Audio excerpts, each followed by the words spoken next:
Bom dia, meu irmão, paz do Senhor.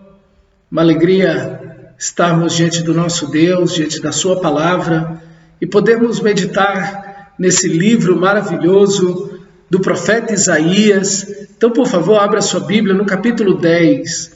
Hoje vamos meditar no capítulo 10, 11 e 12. É um texto muito especial que o profeta Isaías traz para a gente nesta manhã. E Deus, por sua misericórdia e graça, vai falar conosco através da sua santa palavra. Esse texto é marcado pela disciplina do Senhor.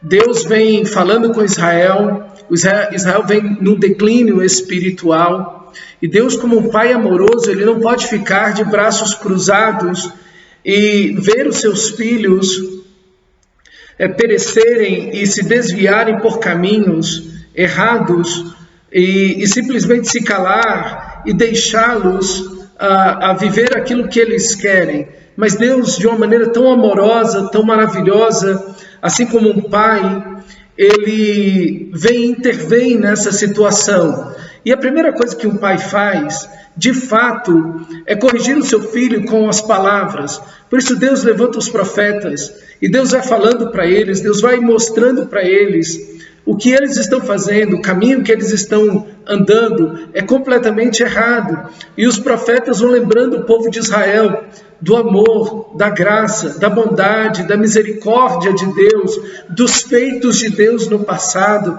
mas também da perfeição da sua palavra, da aliança, do grande amor de Deus, na aliança que ele tem com Israel. Mas Israel endurece seu coração, resiste e se recusa a dar ouvidos aos profetas. Geralmente, não apenas Israel, mas todo ser humano tem muita dificuldade de dar uma resposta positiva na disciplina. Quando Deus vai disciplinar, geralmente as pessoas se ressentem de Deus e querem fugir de Deus. Um filho, normalmente, quando ele vê o seu pai discipliná-lo, a ideia que ele toma do seu pai, da sua mãe, é que o seu pai ou a sua mãe não lhe amam. E por isso lhe estão privando, lhe estão castigando, lhe estão cerceando. Então o filho se ressente. E é exatamente o oposto que nós devemos fazer. É exatamente o oposto que o filho deve fazer. Se o pai está disciplinando porque ama. Se Deus nos disciplina, ele nos disciplina porque ele nos ama. E essa disciplina, ela é processual. Deus vai levando essa disciplina a termos mais graves, a uma disciplina mais intensa, mais profunda, porque falta por parte de Israel uma resposta positiva. Então Deus, que começa falando por meio dos profetas, agora vai usar a Assíria para corrigir Israel. É mais ou menos como um pai faz.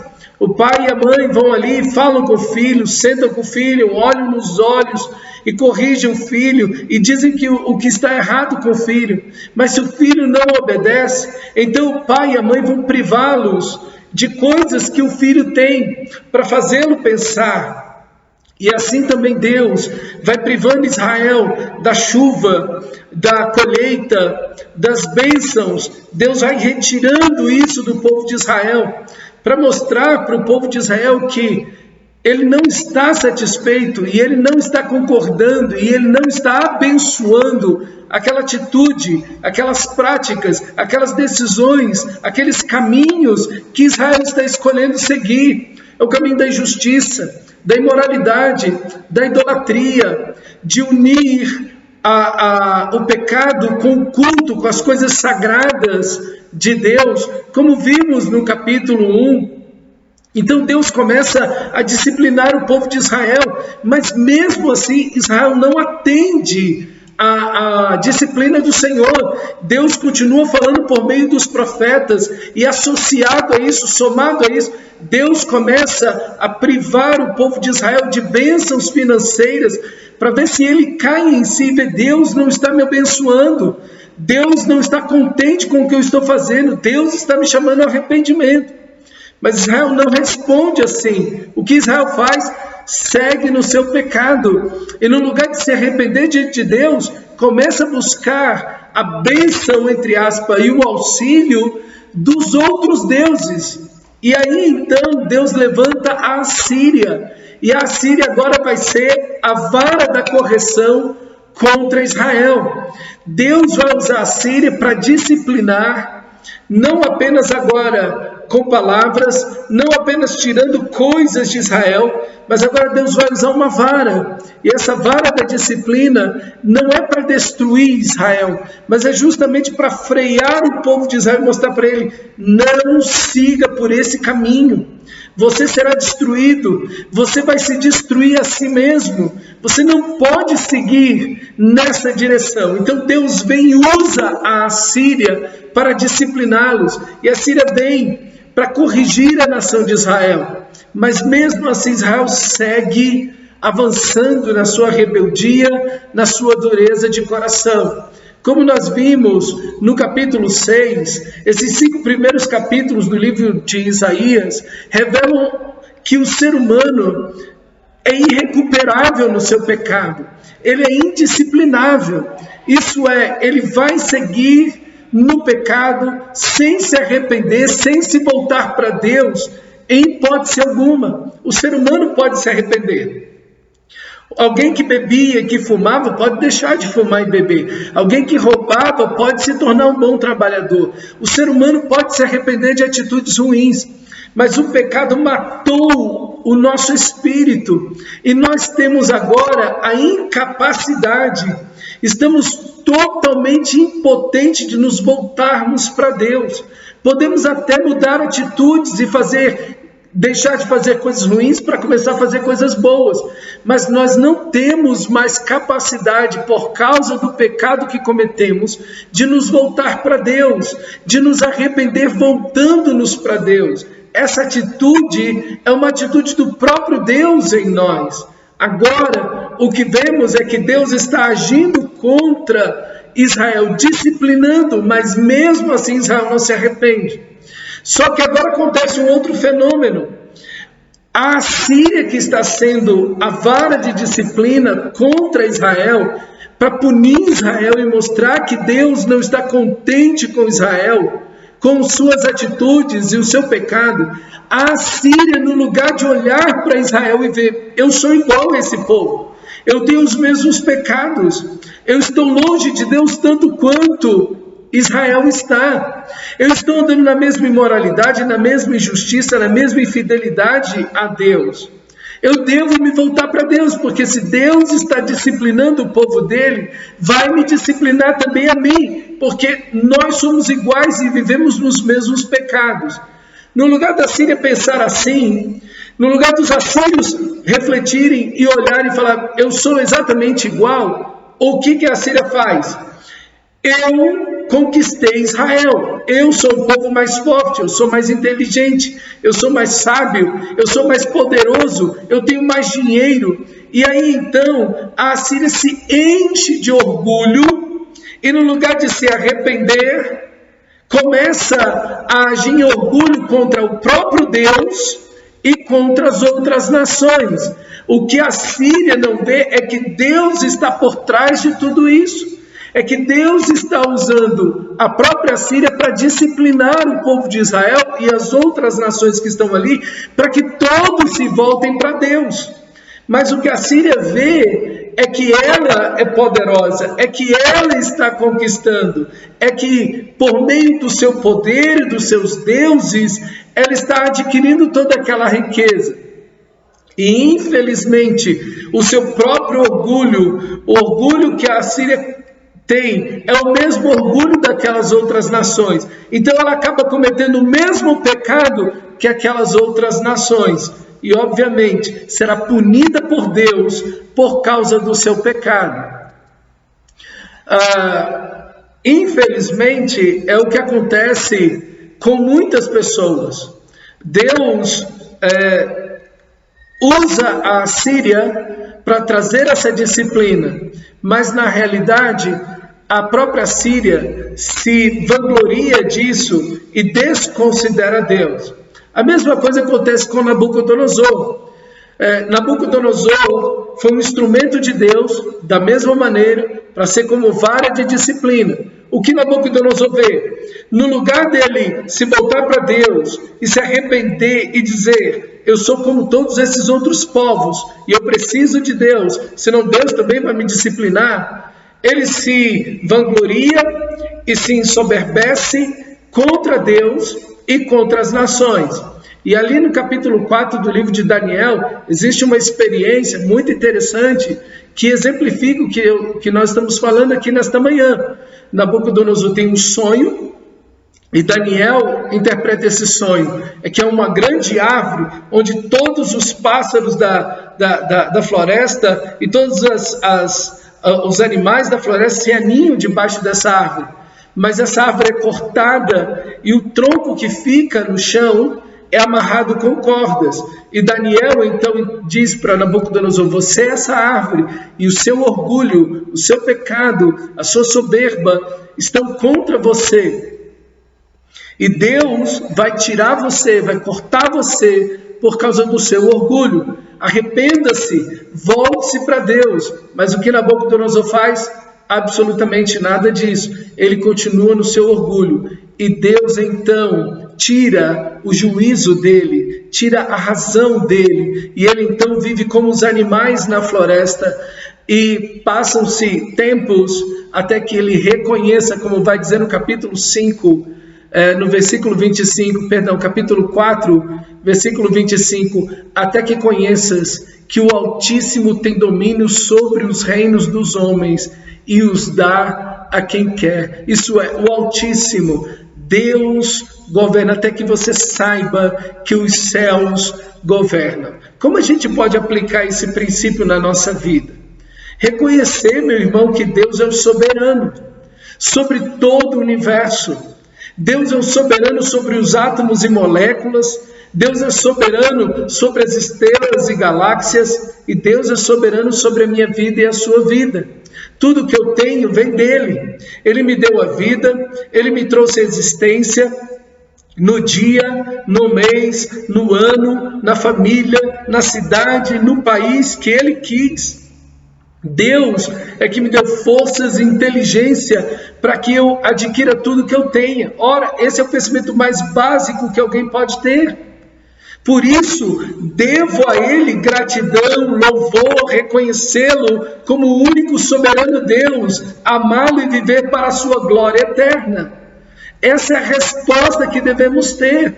E não nos vangloriar em nós mesmos. Nós devemos reconhecer em Deus que tudo que somos e temos vem dele e é para a glória dele. Era isso que a Assíria devia fazer. Era isso que Nabucodonosor deveria fazer. Ora, se eu estou conquistando todas essas coisas, se eu tenho domínio e controle sobre todas essas coisas, é para a glória de Deus e a mão de Deus está aí. Mas no lugar de fazer isso, Nabucodonosor vem e se enche de orgulho, e a Assíria também, e Deus precisa discipliná-los. O orgulho e a arrogância, a autoconfiança, é não reconhecer que o Altíssimo tem domínio, e não lhe ser grato, porque eu, sem Deus, conquistei tudo. É isso que o orgulho está dizendo. É que eu conquistei tudo sem Deus, que tudo que eu tenho, tudo que eu sou, vem do meu próprio esforço. Sim, você trabalhou, você estudou, nós fizemos todas essas coisas, mas quem te deu inteligência? Quem te deu as oportunidades? Quem abriu as portas? Quem te deu condições de você adquirir e te deu forças para adquirir riquezas? Não foi o Senhor? Tudo que você tem vem dele. É isso que Davi, o rei mais rico e mais poderoso da nação de Israel até aquele instante, e naquele momento dos reis mais poderosos da terra, no capítulo 29 de 1 Crônicas, versículo 14, ele diz: tudo vem de ti, Senhor, e das tuas mãos te damos. Ele entende que tudo vem de Deus, ele sabe que tudo vem do Senhor, e era isso que Israel deveria reconhecer, era isso que a Assíria deveria reconhecer, era isso que todos deveriam reconhecer, que tudo vem de Deus, que Ele e a Ele é toda a glória. Mas o que Israel faz? Se enche de orgulho e vai voltar-se para os seus pecados. E a Assíria responde do mesmo jeito. Toda a minha vida deve ser para a glória de Deus. Cada respiração e cada oportunidade, a minha família deve ser para a glória de Deus. Os meus filhos para a glória de Deus. Cada diploma que eu conquistei, cada centavo que eu ganhei, tudo deve ser para a glória de Deus. Então é essa resposta que nós devemos ter diante desse Pai que nos disciplina. É nos voltarmos para Ele, é nos arrependermos e não nos enchermos de orgulho. Pelo contrário, é dobrar o nosso coração, é nos humilhar, é não nos ressentirmos da disciplina. Deus está te disciplinando, meu amado irmão. Não se ressinta com Deus, se humilhe diante dEle. Não fique chateado com Deus, se humilhe diante do Senhor. Peça perdão a Deus no momento de sofrimento, no momento de angústia. E nem sempre o sofrimento, a dor, a enfermidade é uma disciplina de Deus, mas mesmo nesses momentos, use tudo isso para se voltar para Deus, para santificar a sua vida, para se tornar mais humilde diante de Deus, para depender mais dEle, para orar mais, para buscar mais o Senhor. Israel está no sofrimento e no lugar de orar e buscar ao Senhor, ele se volta contra Deus. No lugar dele reconhecer sua fraqueza, sua temporalidade e fragilidade, ele se enche de orgulho, se ressente de Deus e vai tentar lutar com a força do seu próprio braço. É justamente o oposto do que Deus quer que Israel faça. É justamente o oposto do que Deus deseja que a Síria reconheça. E no capítulo 11, o povo de Israel vai ser disciplinado e vai ser cortado como uma árvore pela Síria, mas a própria Síria também será cortada como uma árvore. Mas Deus, vendo todo esse orgulho, vendo toda essa revolta, todo esse ressentimento contra ele, vendo o povo de Israel agindo de maneira tão ruim, meu irmão, Deus responde com a sua graça no capítulo 11, e ele vai dizer que do tronco de Jessé, dessa árvore cortada, vai nascer o renovo. Esse broto vai brotar, Jesus vai vir. Por que da raiz de Jessé? Porque Deus não se esquece da aliança que ele tem. Deus lembrou que da raiz de Jessé, o filho de Davi será rei e terá um reino eterno. O Messias será filho de Davi. Por isso que Jesus é chamado de filho de Davi. Por isso que nesse texto maravilhoso aqui, nós vemos que Jesus é o filho de Davi. Ele é a raiz de Jessé. Jessé é o pai de Davi. Por isso que da raiz de Jessé, essa promessa, essa aliança que Deus fez com Davi, com a nação de Israel, que o Messias, o Salvador do mundo inteiro, viria da nação de Israel e seria filho de Davi. E esse texto é espetacular, que da raiz de Davi, da raiz de Jessé, sairá um rebento e das suas raízes um renovo. Repousará sobre ele o Espírito do Senhor, Espírito de sabedoria e de entendimento, o Espírito de conselho e fortaleza, o Espírito de conhecimento e do temor do Senhor. Deleitar-se-á no temor do Senhor. No lugar de ser rebelde, Jesus é o Filho de Deus e ele é exatamente o exemplo do que devemos ser. Ele é exatamente o exemplo daquilo que Israel deveria ser: humilde, deleitar-se, alegrar-se em obedecer a Deus, em ser fiel a Deus, em ser submisso a Ele, à sua palavra, em amar o Senhor e obedecer o Senhor, porque todo conselho, toda sabedoria, todo entendimento, toda fortaleza, todo conhecimento está em Deus, está em Cristo Jesus. Ele tem pensamentos que são muito melhores e maiores que os meus. E eu preciso me submeter a Ele e obedecê-lo e viver por Ele e para Ele. Então eu preciso me deleitar em obedecer a Deus. Mesmo quando o meu coração quer se revoltar, eu preciso inclinar o meu coração a Deus. Eu preciso me voltar ao Senhor. Eu preciso buscá-lo de todo o meu coração. em oração, em obediência à palavra.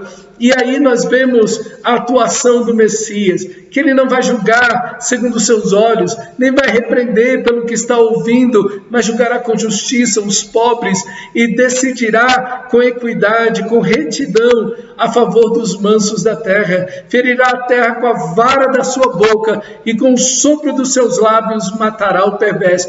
Dará vitória plena sobre todo pecado, sobre todo maligno. Por meio da sua palavra, a justiça será o cinto do seu lombo e a fidelidade o cinto dos seus rins. E o resultado desse reino, o resultado desse rei, o resultado na vida, no povo, na nação que serve ao Senhor, que se submete a Cristo Jesus, que entende seu sacrifício e quer o seu governo, o seu reino, é a paz sem fim. O lobo habitará com o cordeiro, o leopardo se deitará junto com o cabrito, o bezerro, o leão e o animal cevado andarão juntos, e o pequeno os guiará. A criança vai brincar com a serpente. Paz, não terá mais guerra, plenitude, vida eterna, não haverá morte, essa ideia extraordinária do reino de Deus. Por isso que o que Jesus veio fazer foi estender o reino, e ele nos ensina a orar exatamente assim: venha o teu reino, seja feita a tua vontade, assim na terra como nos céus.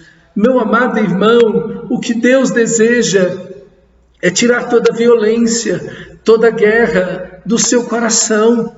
Às vezes você vive uma guerra, uma violência dentro da sua alma, de lembranças do passado. Deus quer tirar isso do seu coração. Sabe, Deus quer que você seja disciplinado, e o fruto da disciplina é esse.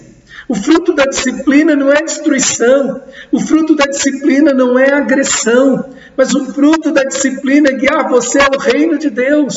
É fazer com que você possa se submeter a Cristo Jesus, para que o reino dele tome toda a sua vida, e por meio da sua vida esse reino se estenda, que as pessoas possam ver sua alma cheia de paz, de alegria, de vida, e que você possa pregar esse evangelho maravilhoso. Esse texto não se completou, não se realizou, essa profecia ainda não se completou na nação de Israel. Por quê? Porque ainda andam rebelados contra o Senhor até hoje. Meu amado irmão, e nesse mundo que nós estamos vendo, nós vemos que, infelizmente, os reinos humanos, eles são políticos, eles são de guerra, eles são de violência, corrupção. Quantas coisas nós temos visto, e Deus quer estender o seu reino, e Deus quer estender o seu reino por meio da sua vida e da minha vida, que você viva esse reino, que você pregue esse reino dentro da sua casa, com seus vizinhos, onde você trabalha, na escola, enfim, que você seja o instrumento de trazer essa paz, essa reconciliação. Não existe outra forma. As pessoas estão em inimizade contra Deus, e só existe o príncipe da paz, que vai poder reconciliar as pessoas com Deus, que você possa pregar esse evangelho maravilhoso, e essa glória eterna, esse Senhor maravilhoso, que entregou o seu Filho como uma oferta de paz naquela cruz. Ele vai reconciliar por meio do evangelho, da pregação do evangelho, a todas as pessoas a quem ele elegeu. Que você seja instrumento dessa graça, que você seja instrumento desse grande amor de Deus, que você possa pregar o evangelho do nosso Senhor Jesus Cristo. E que você, meu irmão, ore por essa nação, ore pelo nosso país, ore para que esse evangelho, ore para que esse reino se estenda em todas as esferas, mas começando do seu coração. Tire toda a guerra do seu coração, tire todo o conflito da sua alma, lave seu coração nesse evangelho maravilhoso, nesse Deus tão bondoso, tire a revolta do seu coração, tire a desobediência. Isso vai ser somente contra você mesmo. Quando você é rebelde contra Deus, quando você se revolta contra a sua palavra, quando você desobedece a Deus, você vai poder colher alguma coisa boa. É o que geralmente as pessoas querem. Elas querem plantar um monte de coisas erradas, elas querem tomar decisões erradas, elas querem fazer gastos errados, elas querem tomar direções erradas em suas vidas e querem que tudo aconteça como resultado coisas boas. Não vai acontecer. Nós não podemos plantar algo ruim e colher algo bom. Nós não podemos plantar laranja e colher maçã. Se plantarmos idolatria, o que vamos colher é afastamento de Deus. Se plantarmos desobediência, rebeldia, frieza espiritual, o que vamos colher é sofrimento, porque Deus estará longe de nós, porque nos afastamos dele. Se colhemos adultério e imoralidade, destruiremos a nossa família. Meu irmão, não nos enganemos, aquilo que o homem plantar, isso ele cegará. Mas existe esse Deus maravilhoso, e Ele na sua disciplina, meu irmão, quer trazer você de volta. Que nessa disciplina que você possa estar passando, que Ele possa trazer você, que você se submeta, que você se humilhe diante do Senhor. E a resposta, o resultado, será paz na sua alma, será paz na sua família, será paz sobre as pessoas a quem você anunciar o Evangelho. E o resultado ainda acontecerá. Capítulo 12, orarás naquele dia, graças te dou, ó Senhor, porque ainda que tiraste contra mim, a tua ira se retirou e tu me consolas. Veja como Deus é um Deus de amor, veja como Deus é um Deus de graça, de misericórdia. Não resista à disciplina do Senhor. Se Deus está te chamando a abandonar o pecado, abandona-o em nome de Jesus. Se você tem consciência de um pecado, lance-o para longe de você. Que você se volte ao Senhor, que você dobra o seu coração em obediência e submissão à palavra do Senhor, para que Deus não tenha que exercer disciplina ainda maior e mais grave sobre você.